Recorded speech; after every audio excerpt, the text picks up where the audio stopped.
Good morning children.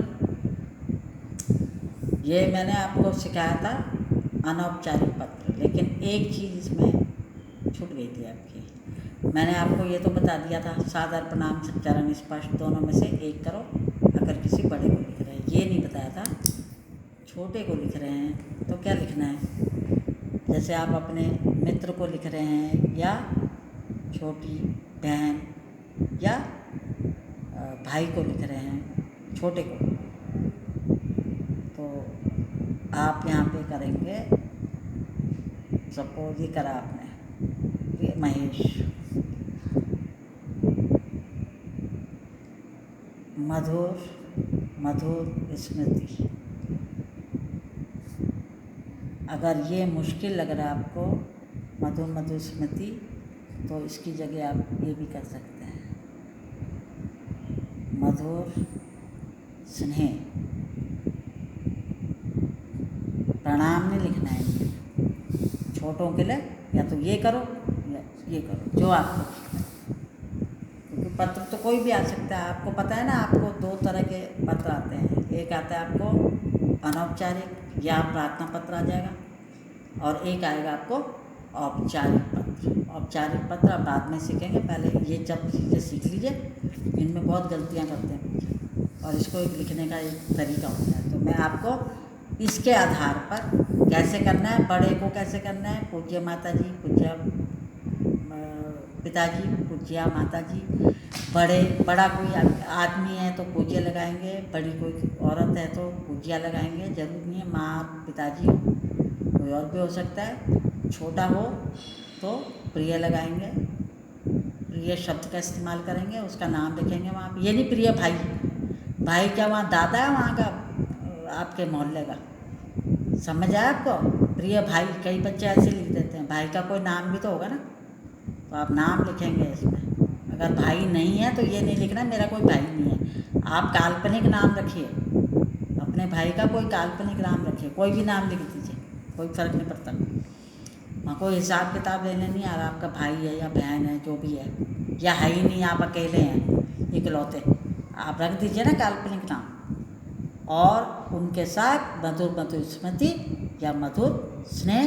बड़ा हो तो सादर प्रणाम और या चरण स्पर्श।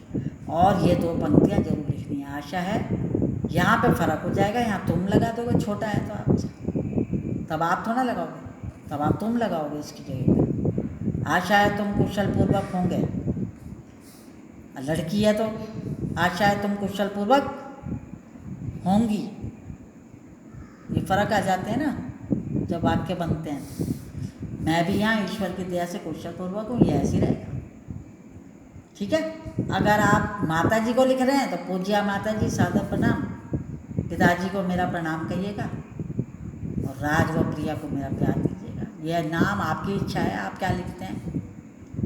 अगर आप इसको नहीं लिखना चाहते हैं तो आप सिर्फ इतना लिख सकते हैं, एक ही भाई है आपका, उसका नाम लिख दीजिए, उसको मेरा प्यार दीजिएगा। पत्र की प्रतीक्षा में अगर आप धन मंगा रहे हैं अपने माँ से या पिताजी से, तो यहाँ धन की प्रतीक्षा में लिख दीजिए। अगर आप उन्हें बुला रहे हैं तो आपकी प्रतीक्षा में। हमें क्या पता क्या विषय वस्तु दे दी जाए आपको, आपकी प्रतीक्षा में कर दोगे। पैसा मंगा रहे हैं तो धन की प्रतीक्षा में, ऐसे होता है। और ये रिश्तों के हिसाब से ये चीज़ें बदलेंगे आपकी। आप पिताजी को लिखा रहे थे तो पुत्र पुत्री तो लिखोगे, लड़कियां पुत्री लिखेंगी, लड़के पुत्र लिखेंगे। अगर आपके मामा जी को आ जाता तो पूज्य मामा जी सादर प्रणाम, आपका भांजा या आपकी भांजी। अब ये रिश्ते तो आपको भी पता होंगे।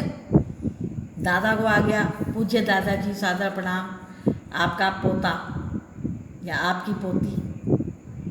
ये सब रिश्तों के हिसाब से होता है ना, समझ गए।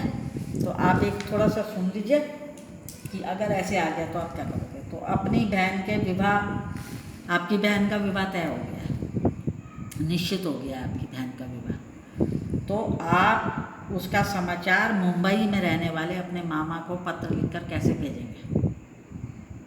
क्या बोला मैंने, आपकी बहन का विवाह निश्चित हो गया है और आप उनको विवाह का समाचार भेज रहे हैं मामा को जो मुंबई में रहते हैं, तो कैसे करोगे?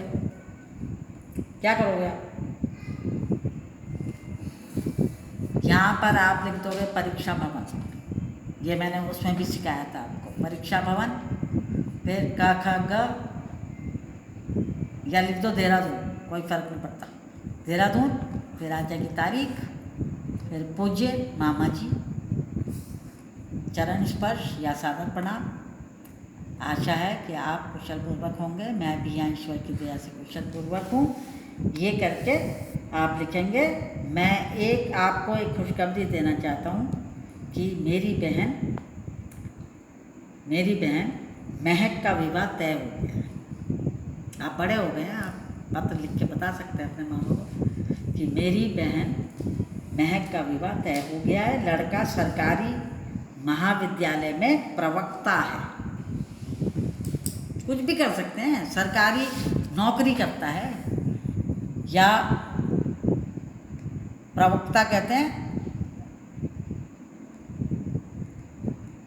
जो लेक्चर देते हैं, लेक्चरर, ये मुश्किल शब्द है आपके लिए। तो आप कुछ भी कर सकते हैं कि लड़का सरकारी नौकरी करता है, चलिए सीधी भाषा में ले लीजिए, लड़का सरकारी नौकरी करता है तथा बेहद